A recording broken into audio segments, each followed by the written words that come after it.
So today's video is a bit different. I really had a lot of fun exploring this area. There was a lot of really interesting hidden spaces, and so I thought, felt like there's a lot of cool liminal spaces and secret areas that we ended up visiting. So, yeah, let's dive right in. Hello and welcome to II Night, a safe space on the internet where I share my art, my chill gaming content, as well as things around the internet that I delight in, such as Goblin Core and Bloom Core. I'm your host, II Night, and I welcome you to my cozy channel.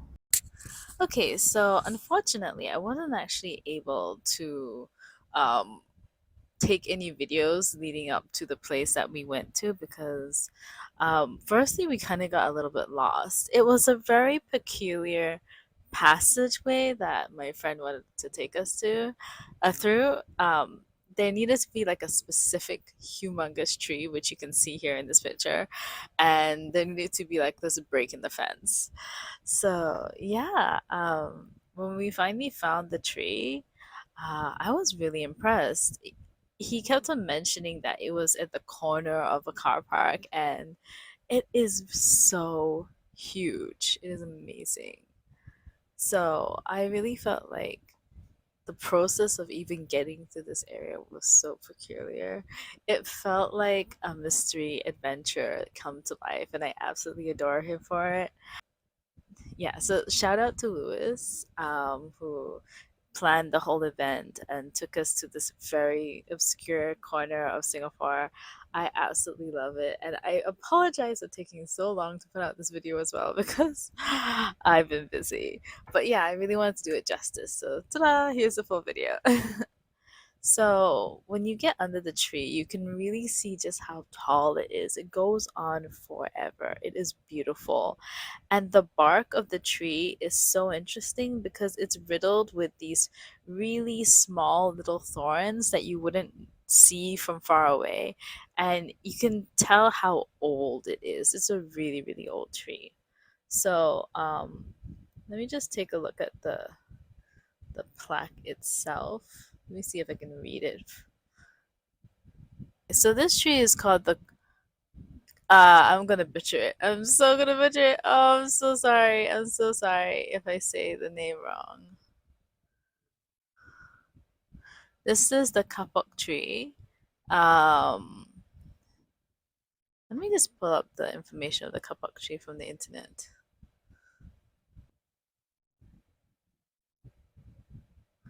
Okay, so the kapok tree is a giant in the rainforest. It can reach up to 200 feet in height and sometimes grows as much as 13 feet per year. Due to its extreme height, the kapok or the ceiba tree towers over the other rainforest vegetations. That's why it was so unmistakable when Louis found it because we're like, oh, no wonder you were mentioning like this gigantic tree. Flowers are an important source of nectar and pollen for honeybees and bats. Um, and sometimes some native tribes across the Amazon River harvest the fiber to wrap around their blow darts. So I'm guessing it's mainly just focusing on the flowers and the bark of the tree. So yeah, it's a gorgeous tree. It's an absolutely beautiful tree. um the flowers look like, followed by the thorns. Look at those thorns. You wouldn't see it because it's so huge, and when you're standing far away you actually can't really see anything, so it's so cool. And then this is the tree I managed to get. So this is what they have, like pods. Oh, that looks cool. And then the tree in bloom. Yeah. Oh, let's go and see the fruits. So this is what it must. So it's also called the white silk cotton tree. So I'm guessing you can harvest this white silk as well. Yeah, it does look a little bit like cotton. So back to the flowers. So yeah, that's the tree that we just, well, that was the guiding light to the the secret path to the secret tunnel. So let's dive right in into the secret tunnel in chapter 2. Because I'm gonna make this into parts. I think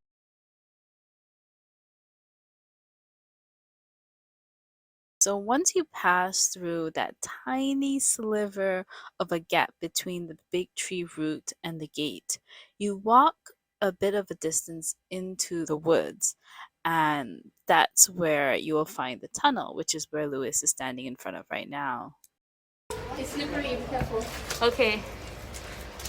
Thank you. Oh! Oh my goodness. Okay, so when we entered the tunnel, it was really dark and very muddy. You could see how dark it is because the only thing that really stood out was like the whites of our shirts and the lights here and there. And the tunnel is really narrow. However, once you get in, you enter into this huge chamber, which is actually really, really big. There's like a domed roof, and at the very far end, there is this set of like a chair and a table, kind of like if somebody had been living there. So you can kind of see Bad and my friends over in the background. Bad's shirt looks really crazy. I actually designed that shirt, so if you want to check it out, I put the link in the description to it. But getting out of the tunnel was actually a more daunting experience than actually going into the tunnel, because when you go in it's kind of slightly sloped, but when you go out it's a bit more inclined and it goes a bit slippery. So I really appreciate the fact that Lewis helped us out the whole way. Lewis is like the sweetest person ever. So I ended up going in there twice. The first time was with Bottom, Lewis and some other people, and then when it came out, one of my friends really wanted to go in and see what's all the fuss about, and so I went in there again with him. And then right at the end, when we were looking around, Lewis showed me that there were some ruins that were just left scattered on the ground, so I felt that was really cool. My impressions, like how do I feel after going in there? I feel really, really inspired. It was totally out of my comfort zone, and Lewis didn't actually really prep us much. He just kind of told us like, ooh, it's a tunnel, do you want to go inside? And he explained that it is a tourist attraction-ish, like off the beaten path kind of thing, so it's okay, we can go in there. But man, I was not expecting how dark and how cold it was gonna be. It was quite dark and quite cold, and that was because the ground was very muddy. Most likely, you know, during the most recent rain or whatever, it had probably flooded a bit. So definitely do not venture in there when it's raining. That place definitely gets a lot of water. And it was eerie. It was really, really eerie. Would I ever want to do this again? Yes, that was one of the most coolest experiences I've ever experienced. But you know what? It doesn't end there. Next, we're off to a mysterious hidden lake in the middle of the woods. Wow! Look at that! What a beautiful flower! Oh, okay. Come here. Okay.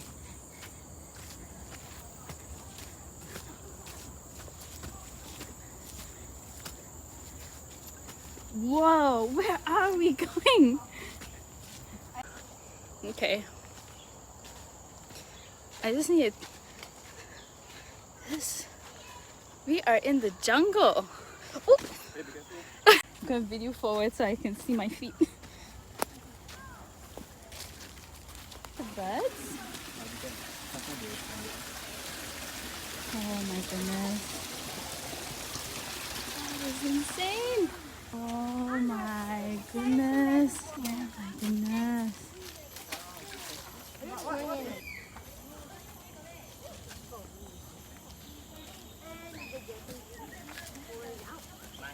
This is so gorgeous.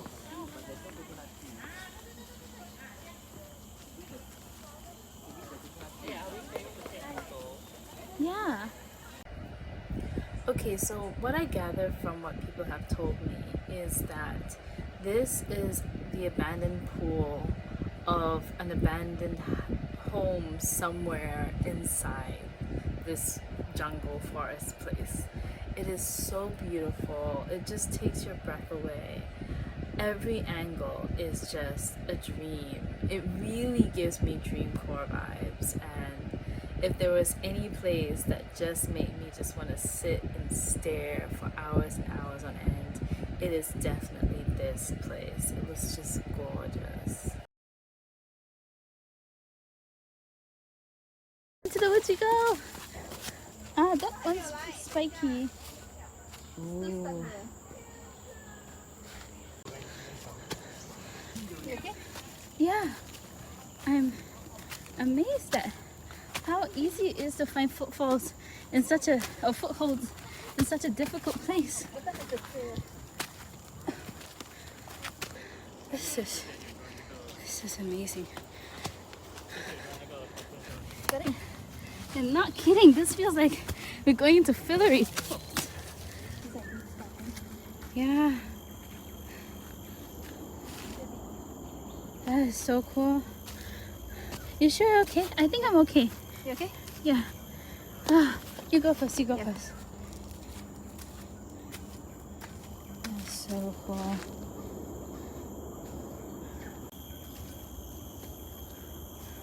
Oh my gosh, so the stairs just suddenly stop.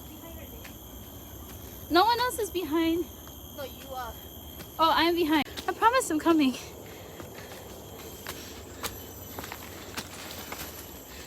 What's that? Wow. Oh, it's a monument. Yeah. Part of a building, I think. Wow, there's like this cluster of something here. The light is so beautiful. Yeah, when it's coming through the leaves, right? Yeah. Okay. All right, let's go back. Okay, so one of the things that I really regret not spending more time at was the monument that we came across. So the only real clear image that I could pick up was this image of the curve. However, when you look over the curve, you can kind of see that there's a drop, and the drop is about 2 stories high. It's really buried in the side of the hill that we're on, but it's very impressive. Much like the inner part of the tunnel, which is bricked, this is also mostly just brick and then a clear cement a cement top area, which kind of looks, oh, maybe I'm just assuming it's cement. It could be tiling. There is so much moss and dirt and grass and overgrowth all over the monument that I couldn't quite be sure what exactly the top part is made of. But it basically just looks like cement to me, so I'm gonna call it cement. I'm sorry. But yeah, it was amazing standing on top of that monument and being able to stare deep into the forest. I felt like I had come across an abandoned ruin in the middle of nowhere, and it was such a delight.